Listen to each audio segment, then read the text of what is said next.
पूर्वोत्तर के 3 राज्यों में चुनाव परिणाम आने के बाद निश्चित तौर पर बिहार के मुख्यमंत्री नीतीश कुमार थोड़े उत्साहित होंगे और खुश भी होंगे।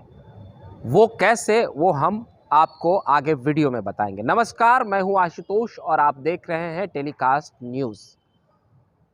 देश में आज बीजेपी के लिए खुशी का दिन रहा। खुशी का इजहार भी बीजेपी के कार्यकर्ताओं समेत तमाम छोटे बड़े नेताओं ने दिल खोल कर किया। प्रधानमंत्री नरेंद्र मोदी ने भी कार्यकर्ताओं के लिए संबोधन किया और पार्टी कार्यालय पहुंचे, जिससे कार्यकर्ता काफ़ी उत्साहित रहे और गर्मजोशी से उनका स्वागत किया गया। गृह मंत्री अमित शाह ने भी ट्वीट कर पूर्वोत्तर के लोगों को काफ़ी धन्यवाद दिया और कहा कि बीजेपी पर भरोसा जताने के लिए आपको बहुत बहुत धन्यवाद और यह विकास की जीत है।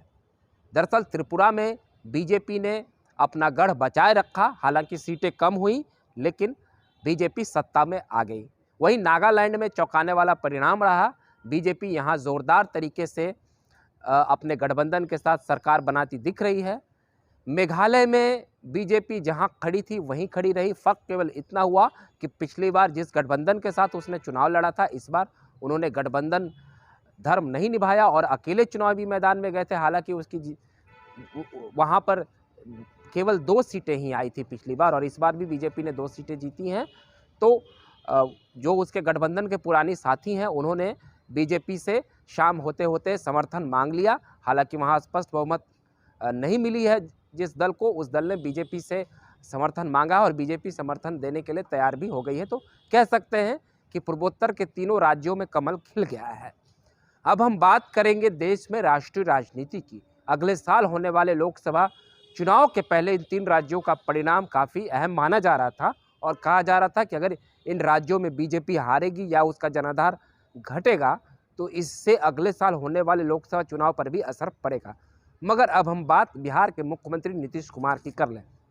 हाल के दिनों में CPI-ML के एक कार्यक्रम में जब नीतीश कुमार पहुंचे थे तो उन्होंने विपक्षी एकता की वकालत ज़ोरदार तरीके से की थी और उस वक्त कांग्रेस के बड़े नेता सलमान खुर्शीद भी उस कार्यक्रम में मौजूद थे और उन्होंने कहा था कि आपका यह संदेश हम आला कमान तक पहुंचा देंगे। दरअसल नीतीश कुमार ने कहा था कि यदि तमाम विपक्षी पार्टियां एकजुट नहीं होंगी तो बीजेपी को हराना मुश्किल है, एक बड़ी चुनौती है और इसी तरह बीजेपी जीतती रहेगी।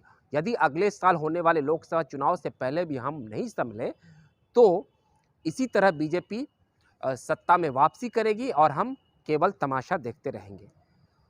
वहीं इशारों में नीतीश कुमार ने यह भी कह दिया था कि वो प्रधानमंत्री के उम्मीदवार के तौर पर खुद के चेहरे को प्रोजेक्ट करना चाहते हैं, या साफ तौर पर ये कहें कि वो खुद को प्रधानमंत्री के कैंडिडेट के रूप में प्रोजेक्ट करने की गुहार कांग्रेस के सामने लगा रहे थे। हालांकि कोई भी नेता सीधे तौर पर यह नहीं कहता है कि मैं प्रधानमंत्री का उम्मीदवार हूं या मुझे ही बनना है। नीतीश कुमार भी कई मौक़ों पर यह कहते रहे हैं कि वो प्रधानमंत्री का उम्मीदवार नहीं है, लेकिन उस दिन उन्होंने उस सभा में सीधे तौर पर यह कह दिया था कि वो प्रधानमंत्री बनना चाहते हैं। अगर उन्हें प्रोजेक्ट किया जाएगा तो काफ़ी अच्छा होगा।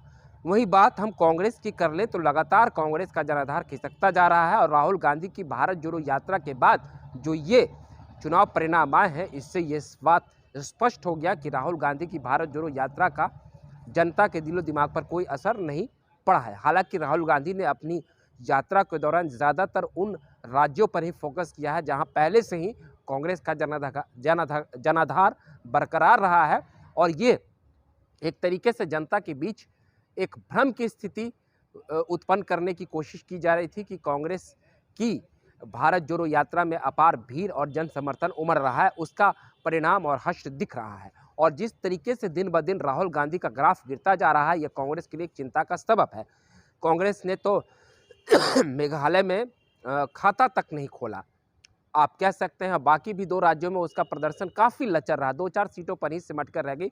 10 की संख्या भी कांग्रेस पार नहीं कर पा रही है। तो राहुल गांधी की नेतृत्व क्षमता पर भी लगातार सवाल उठ रहा है। ऐसे में नीतीश कुमार ज़रूर इस बात को लेकर आश्वस्त होंगे कि यदि विपक्षी पार्टियां उन्हें प्रधानमंत्री के तौर पर प्रोजेक्ट करें तो नरेंद्र मोदी को हराने में वो अहम भूमिका निभा सकते हैं। जैसा कि हम सभी जानते हैं कि नीतीश कुमार इकलौते ऐसे नेता हैं जो नरेंद्र मोदी के सामने हमेशा काफ़ी मजबूती से खड़े होते हैं और उन दोनों को एक दूसरे का ध्रुव विरोधी माना जाता है। और बिहार में जिस तरीके से बीजेपी के साथ नीतीश कुमार की सत्ता चल रही थी, नीतीश कुमार ने अब गठबंधन भी तोड़ लिया है और खुलकर बीजेपी के विरोध में खड़े हैं।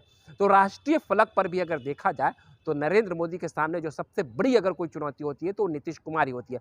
बहरहाल विपक्ष के लिए अब ये सोचने का मौका है, क्योंकि इन चुनाव परिणामों ने यह साफ तौर पर संदेश दे दिया। साथ ही साथ कई जगहों पर जो विधानसभा के उपचुनाव हुए हैं वहाँ पर भी कांग्रेस की हार अच्छी प्रदर्शन नहीं कर पाई है।